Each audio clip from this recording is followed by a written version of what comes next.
Hello, everyone, and welcome to the press conference for the Belgian Grand Prix today without an overlay. So we're gonna have to listen very closely to see who is who. Unfortunately, we're here for the Belgian Grand Prix, which is starting later today. Should be, I think, 15 minutes earlier than normal and 15 minutes later than last week. And of course, we're dealing with daylight saving time in Europe, so it is, I think, 1 hour later for everyone else that doesn't follow DST, so that you are informed. But here today for the press conference, we are with three people that I think all joined last race. We got Dikra, the current championship leader. Hello, Dikra. How are you doing today?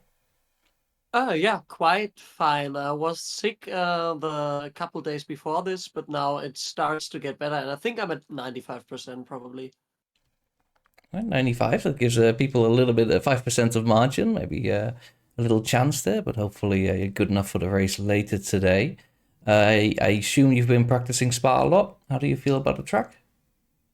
I do like the track. I don't like every part of it. I think I have trouble to do the bus stop consistently, and sometimes also with the older tires, I've noticed that it's very easy to spin them up out of the first chicane and onto the next corner.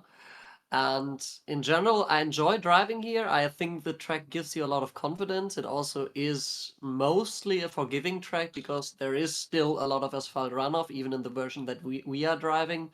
But it still is a challenge, and I'm very, very excited slash scared for the first straight. Okay, interesting.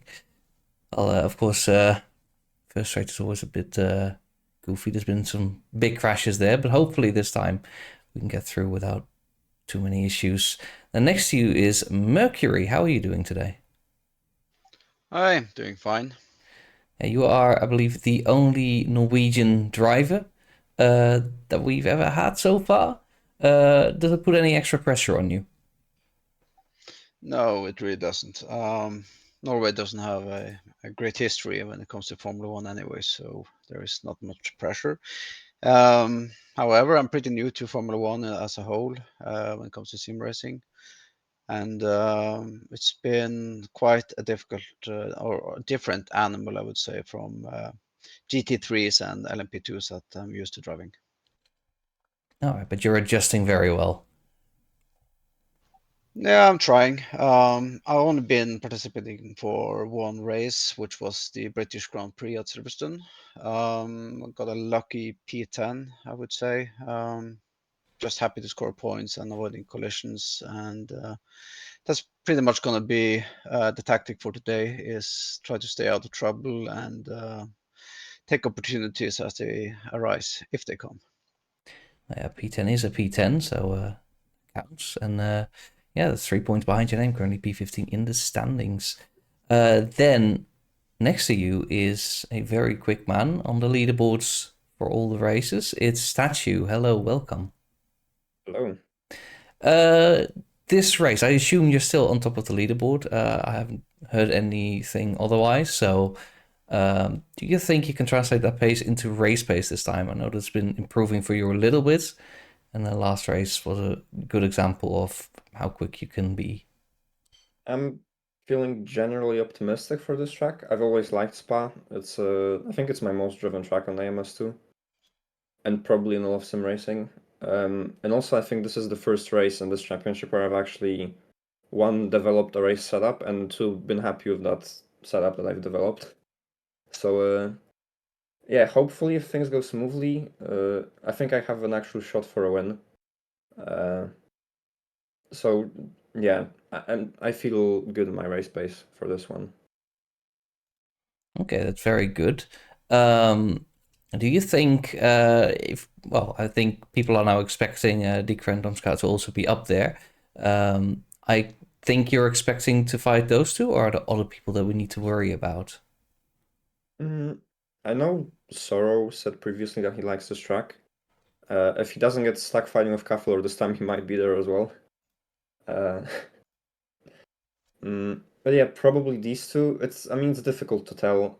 It can always happen that it's a good track for someone, from someone else as well. And or they never set up. Because if the gap between, I don't know, the Lotus guys and the rest of the field is usually like 3-4 tenths in qualifying, and kind of thereabouts in the race as well. So if someone just can step up those few extra tenths because they like the track or they got a good setup, for example, then they can show up. But who that might be, I can't tell. Yeah, well, we'll have to find out later today exactly what's going to happen. Yeah, I'm going to ask first. We're going to talk about previous races. I first want to go to Mercury. You weren't there last race, you indicated. You were there for the British Grand Prix. What is your biggest takeaway about the car from the British Grand Prix? And how does that help you for the following race? Well, I did get my first setup from another guy from SSR, and when I did the Silverstone event, I literally had like 7-8 hours in total in Formula One cars in any sim. So it's like I said, it's a different animal. But I've been trying to tweak that Silverstone setup for this spa event. I have spent, I don't know, maybe probably 10 hours in practicing and trying out the different stuff for both the qualifying and the race setup. So yeah, training has been good, decent, but race is a race.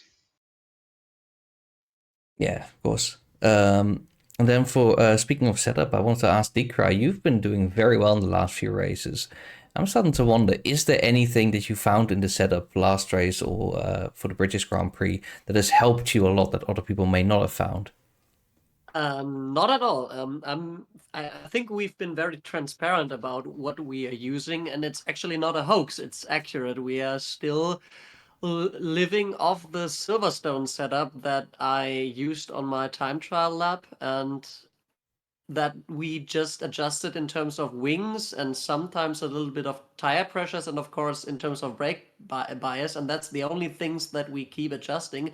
And apart from that, it's always the same setup. The results just vary because I think in Spain we had trouble with turn 3. I think the setup wasn't great for that, but we also didn't find a way to mitigate that in Spain. And also I had limited practice for Spain because I arrived pretty late.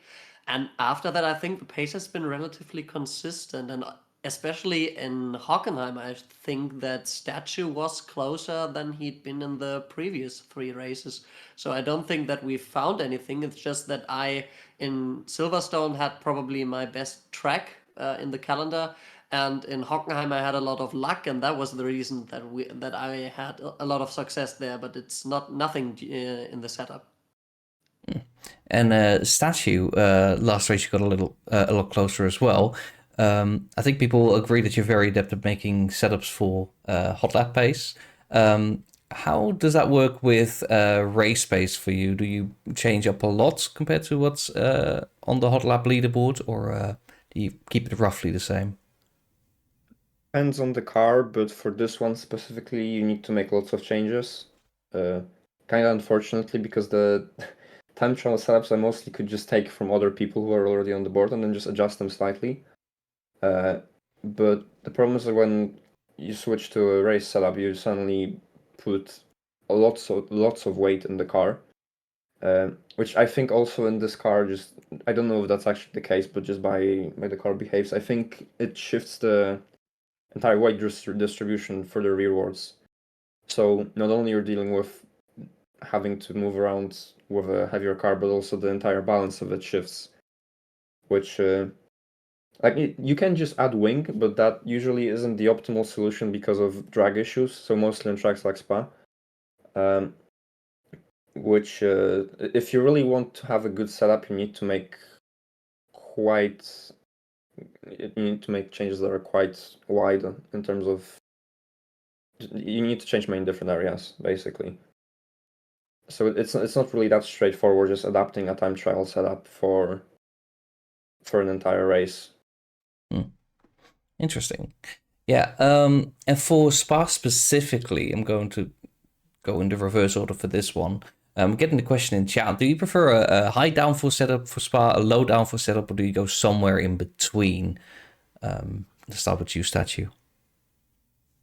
Generally, I prefer having high wings for the mid sector in most cars, but for the setup I have on right now, I don't want to say the exact wing levels, but the time trial setup I think was not super low downforce, but it was like towards the lower end of the spectrum on wing levels, and I kind of stuck to the same philosophy because the baseline that was already on TT before I took the world record myself was already quite decent, even in the high-speed corners with those lower wing levels. So I kind of tried to still balance the car around that. So usually I prefer high downforce, but for this one, it's more on the lower end, I would say. And Dikra? Yeah, there are many considerations to be made in terms of whether you go for high or low downforce. I think in terms of pace, there is a range that you can go for, and it's all roughly equally fast. The differences are in where these wing settings, especially where these downforce settings are quick. And in terms of Spa, there is the specialty that we have, I think, the longest and most effective DRS zone in the entire calendar. I think you can gain 6-7 tenths there easily if you're behind another car. So that does make it difficult to argue for a low downforce setup because you can't stay ahead on the straights. Even if you have low downforce, there's just no chance against the DRS. So you have to think about how you gain your time and how do you get out of that DRS, especially if someone's about as quick as you.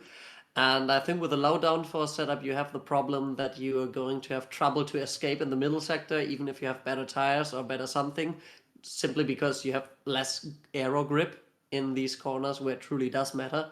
And that's the reason that I think we went for a medium to higher downforce setting, but because of, at some point, of course, you have to think about the track layout. You can't go as high as on, I think, any other track we've had so far in the calendar, simply because of the way the track is laid out. But yeah, you need to take into consideration how traffic will behave, because I think that's not a spoiler if I say that getting away from someone who's behind you will be very, very difficult here again as well. Can I raise 2 counterpoints? Go ahead. One is lap 1, which obviously the pandemonium after turn 1 and the very long flat out run, you don't have DRS. Yeah. So if you want to avoid dirty air on lap 1 and be ahead of people, you need low downforce. And then there's also, I think, the longest straight with no DRS on the calendar on the track. Because there's no DRS zone on the back straight, which it does slow you down quite a lot if you go for higher wing levels there. It does. I mean, I think first lap is a point, though.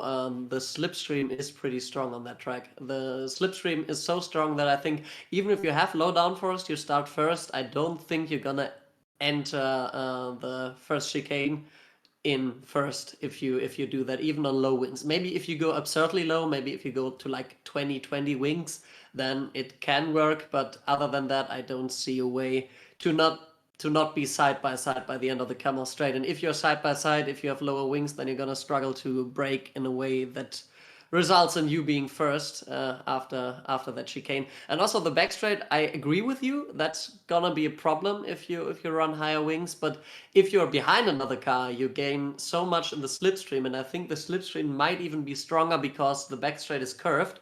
So yeah, that's only going to be an issue if you are already in front. Wow, there's a hyper detailed analysis from everyone. I'm really happy with that. Mercury, do you have anything to add to that? What is your plan for today, roughly? As the big rook I am, I really like it's. Yeah, I don't have the insight. I don't have the experience to say much on the matter. What both Dikra and Statue is saying makes sense.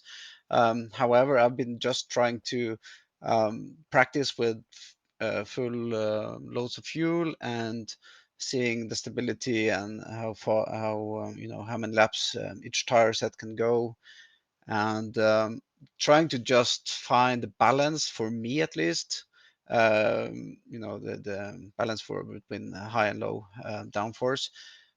But what is best, I have no idea, honestly. I must be as humble to say that I really have no clue. The good news is for you, you just got a bunch of clues of what to think about and what to look at. So I think it was very interesting. And yeah, I think the person who asked the question in chat is also very happy. So, and personally, I can also say from my experience driving Spa, I like low downforce. It is just a lot of fun, but it does mean that you are taking risks and you are gambling on the slipstream not being strong enough. I think with maybe other versions of AMS2 it was like easier to do, but I don't know how it is currently. So we'll see during the race what is best, and we'll ask people what they did in post race interviews. Yeah, and other than that, I'm gonna keep talking about the race. Let's say. In terms of like, what should we expect today in terms of what fights should there be? And where do you expect to be? Let's start with Mercury. Where do you expect to be today? If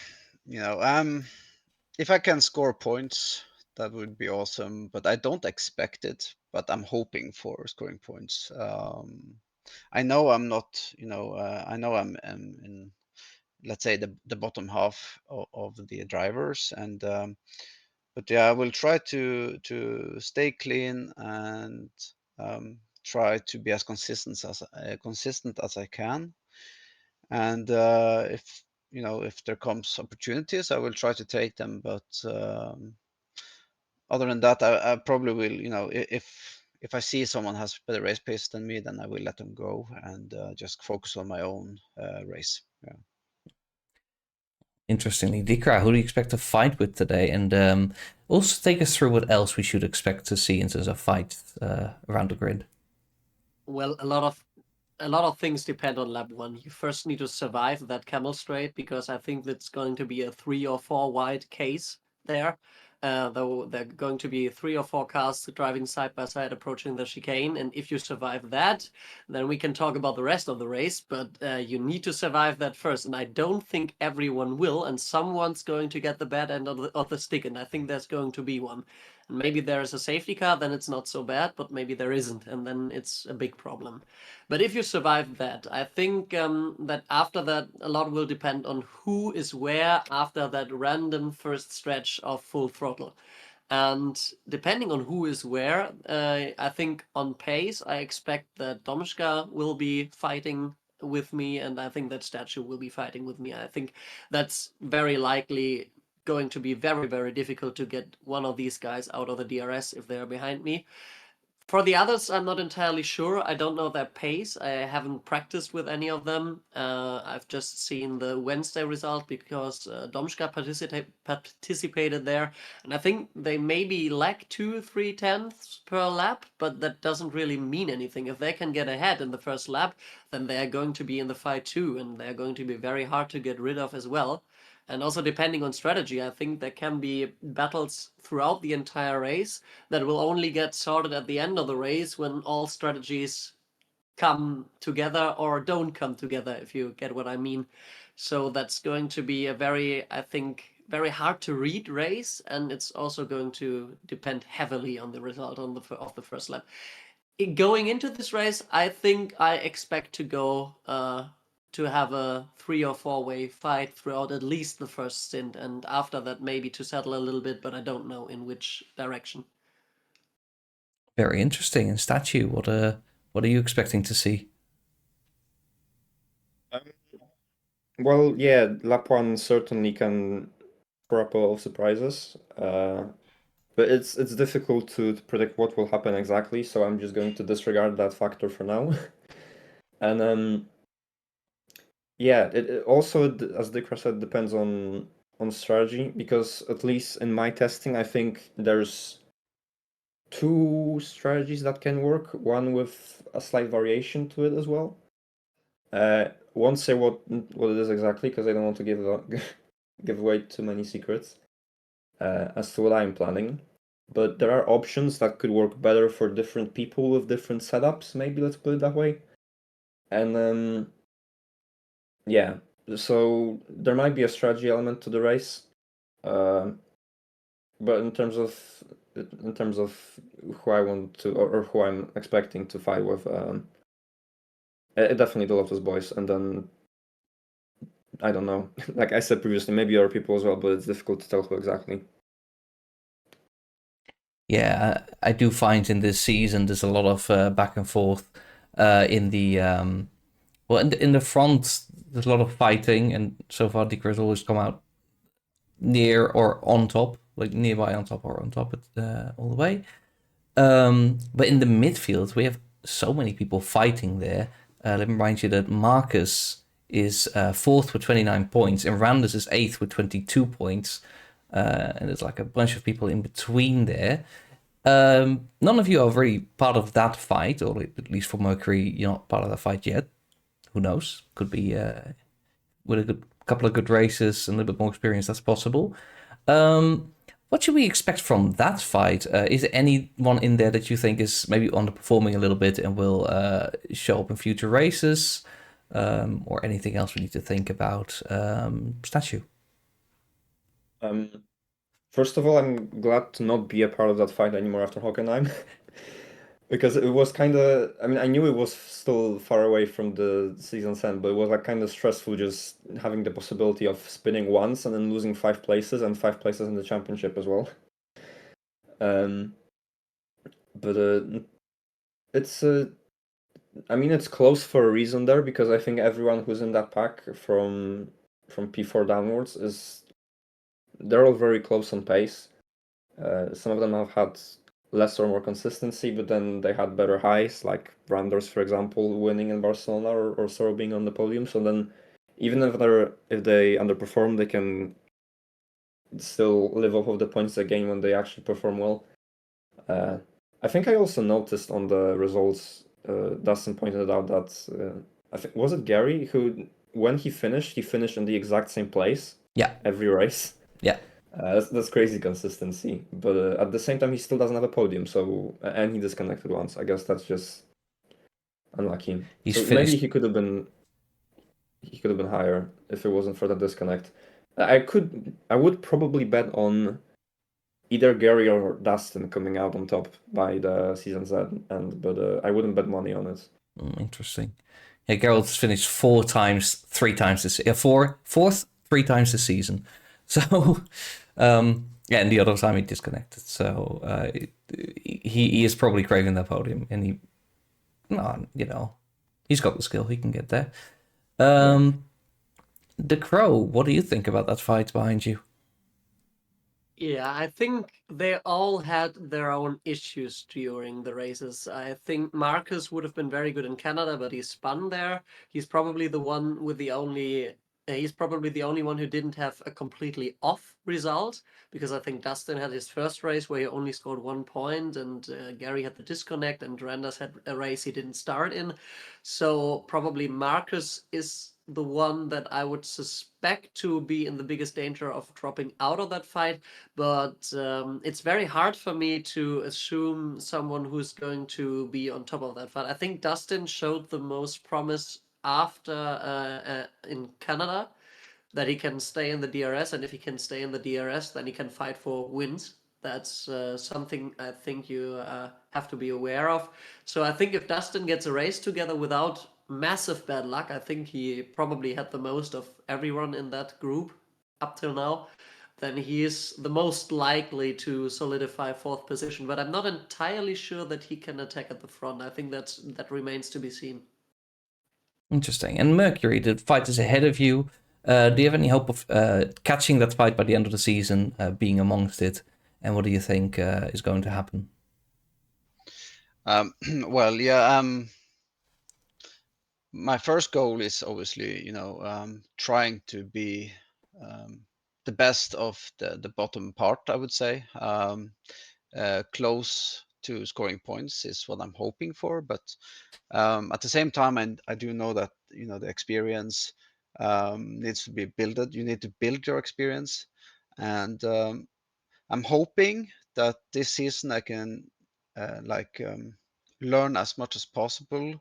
So I hope I can become a midfielder, maybe next season or maybe in 2 seasons. Who knows? But that's the goal.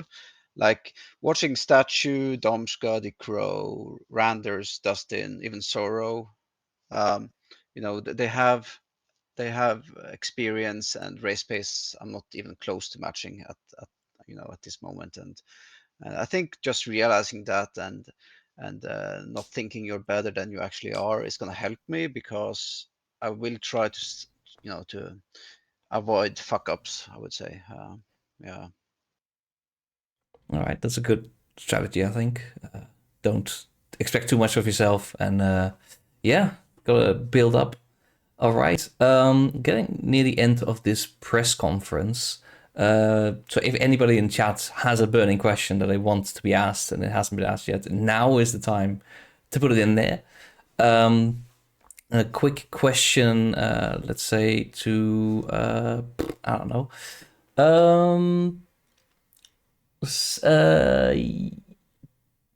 I'm completely lost on questions. I'm sorry. Yeah, for the rest of the season, there's 4 tracks coming up. What is your favorite track of the upcoming 4? And they're all strong ones. Let me remind the viewers. It's Spa, Monza, Suzuka, and Interlagos, which are all like top tier tracks. What is your favorite of the upcoming ones, De Crow? Yeah, I think for me it has to be Spa in terms of driving it. Simply because I'm bad at Interlagos. I've never really had the pace on that track. Suzuka is, I think, the pace, the track where I expect to have the strongest pace, but I don't really enjoy that track. I think it feels very low grip and very narrow, and it invites mistakes. And I know that does pose a challenge, but I think some corners like Degner 1 and 2 also invite some randomness, and it's very, very easy to slip up there. So it's a track that keeps me on the edge, but I don't really enjoy it while driving. And also for racing, it's not ideal. I think it's probably the only track where DRS will not really be a big factor, which maybe improves the racing. I'm not entirely sure about that, but it's a track I'm, yeah, quite torn on. And Monza is a track I absolutely do not like. So for me, it would be Spa. And Monza, by far the least favorite, for sure. Mercury? Yeah, I don't have any experience from Formula One on either of them, honestly, other than Spa, which I have been training for this Grand Prix specifically. But coming from other sims, Monza is definitely my favorite of them all, and Spa has always been my second favorite, together with Silverstone. Yeah. Interesting. And Statue? I want to say on the topic of Suzuka that it's also very easy to go 3 wide there, which I don't really like. But in terms of which tracks I like the most, I mean, it has to be Spa, as I said already. Like my most driven track in Sims in general, really fun. But I also always feel really good in Monza. I felt good in time trial in this car, so I have good, strong expectations for that one. Suzuka, I'm unsure as to how much I will like it.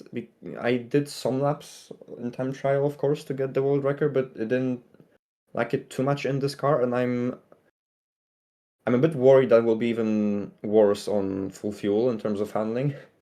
But it will make the race a bit more strategic as well, I think, in the opposite way that the previous ones have been, because as Dikra said, their TR will probably be stronger than the RS.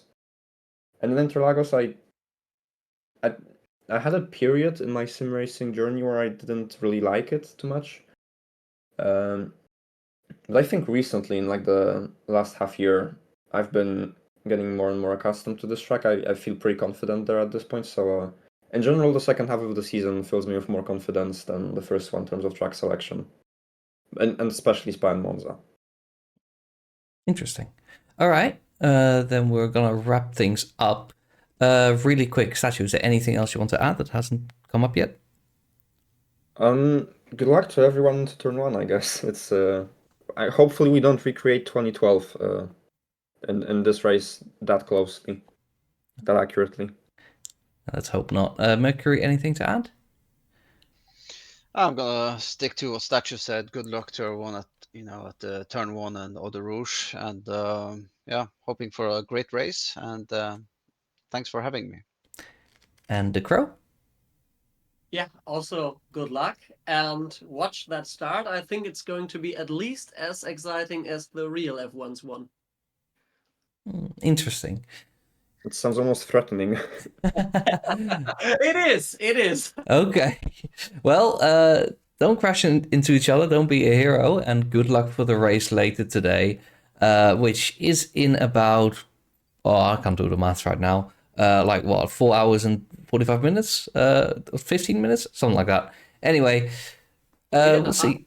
If you're watching this on Twitch, we'll see you later today. And for the drivers, we'll see you on track. Have a good day.